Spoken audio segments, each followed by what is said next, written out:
ekitagatta okwagala nafuga kwegalatta kyenjolagandi Katonda akola mu ffe wadengenda n'ebikole ebyewuunyo bw'ataba na kwagalana nataba mu ffe olabye abuganda obusiraamu temunaite tuli njangazaki njangazaki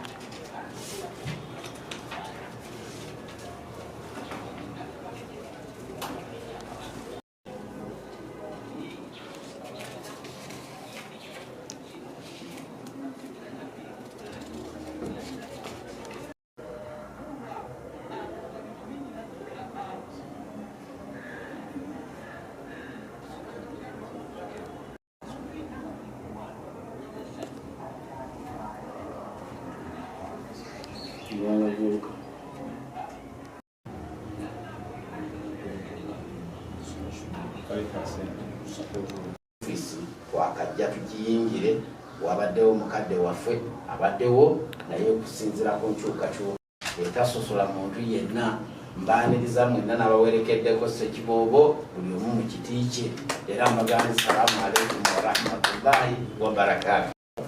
inshaallah.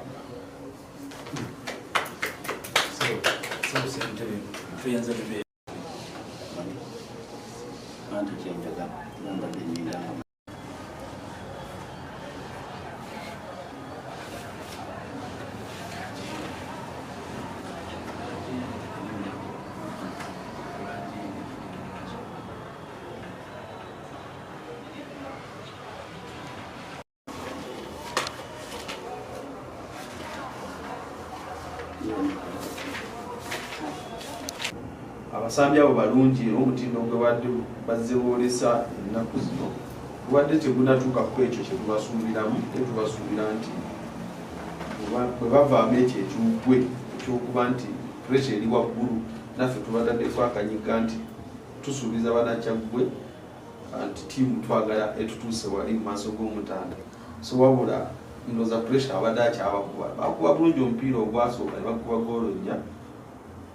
naye omupiira ogwokubiri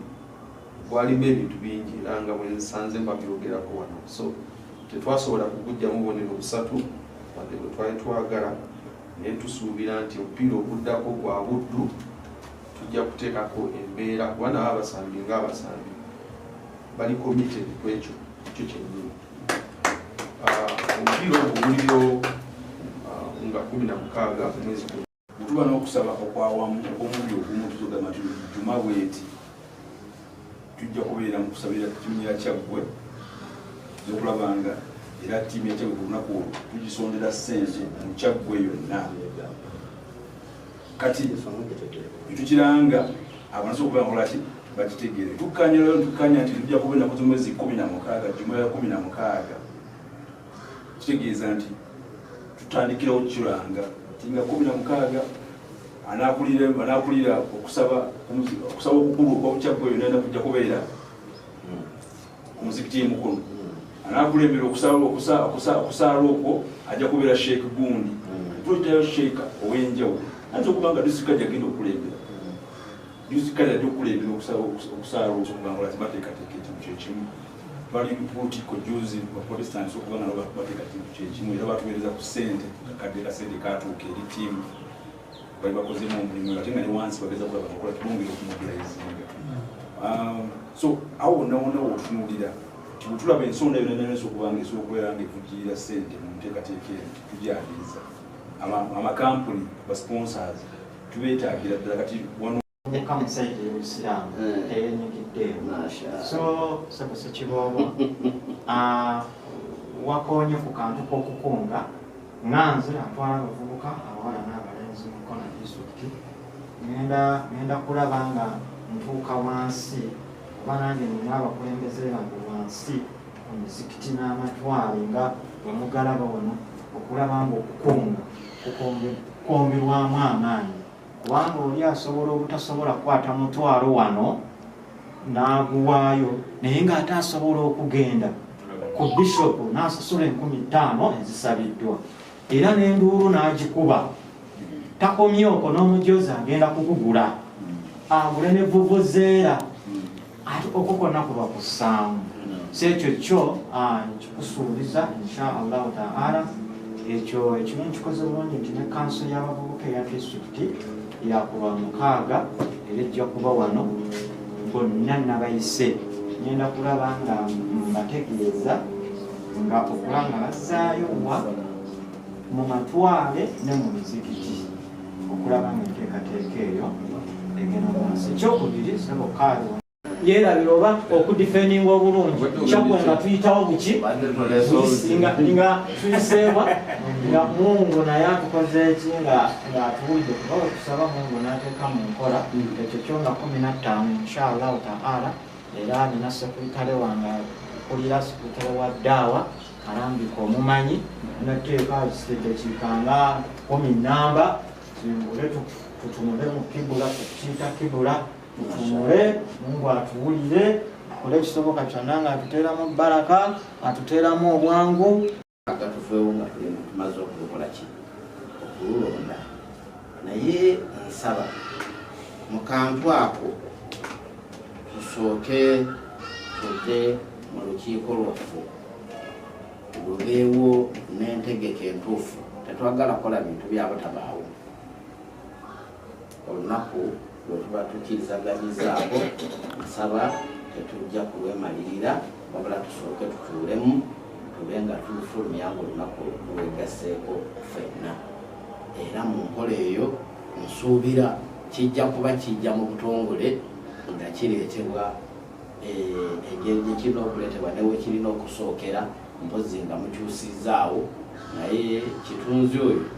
nkakasa nti obubaka buyinza okumutuukako nebulyoka budda mu ntebe ennene nga bwe kyetaaga namba zezisinga okukuya abasabibwa okwagala okubamuko ku kifaananyi nti twetaaga amanya Sheikh Muhammad Abdunuru Kasolo deputy district qadi wa mukono Muzirimu district wansi wa Uganda oba olukiiko olutwala obusiraamu bwonna mu Uganda Muzirimu Supreme Council nga tuli ku kitebe kyaffe wano ekikulu mu Kyaggwe kyenjagadde bagamba nti tufunye omukisa okuba nti tusisinkanyeko n'abakulembeze oba abakulu okuva ku ssaza lyaffe ery'Ekyaggwe era nga tuze bazze tuteme empenda nga tuli wamu twegattire wamu mu kuba nti tuwagira tiimu yaffe eya Kyaggwe era mu masaza ga Buganda era nga twevuddemu oba tukkirizaganyiza kuba nti tujja kukolera wamu tiimu yaffe ebe nga esobola okuwangula ku luno ewangula ekikopo eky'amasaza ga Buganda era mu ntegeka eyo tubadde n'okusala entotto n'okutema empenda ngeri ki gye tuyinza okuvaayo tuwagire tiimu yaffe eyo wansi wa Kyaggwe kuba ye tiimu yaffe tewaliwo tiimu ndala gye tulina mu masaza ga Buganda ye yaffe era nga tulina giwagira ate nga tetwagadde n'okubalaga nti Abasiraamu ffe tukkiriza era enkola yaffe yakukolera wamu tetwagala kwawula tetwagala kusosola wabula ffe ekigunti ekikwatagana ku nkulaakulana kintu kikwatagana ku byemizannyo tutambulira wamu nga tiimu ne tuba nga tulina okugyayo omumuli gwamma ogw'okukolera awamu esensi kyetwagala kale mu mbeera eyo ne tuba nga tusobodde kutuuka ku lunaku lwe tujja kuba nti tukuŋŋaana okusaba n'okuba nti tutema empenda engeri gye tuwagiramu tiimu yaffe naye nga nze Matobukato David omumyuka wa Ssekiboobo asooka era nga olunaku lwaleero tubadde muzikiti y'omukono tawuni nga tuli mu kaweefube ow'okunoonyeza tiimu yaffe obuwagizi ensimbi wamu n'essaala okuva mu bannakyaggwe ekitulese wano kwe kulaba nti nno tunyikiza engeri gye tunaanoonyaamu ssente zinasobozesa ttiimu yaffe okugenda mu maaso okusobola okuwangula yo ttiimu tumaze ogitegeka nungi nnyo kabiriiti naye ng'ebulako kintu kimu kyokka buvujjirizi bw'ensimbi obuwagizi ku kisaawe ng'esamba omupiira mpozi n'essaala okuva mu bannaffe abakulembeze b'eddiini ab'enjawulo era kyekyo kitulese wano mu muzikiti gw'emukono olwaleero.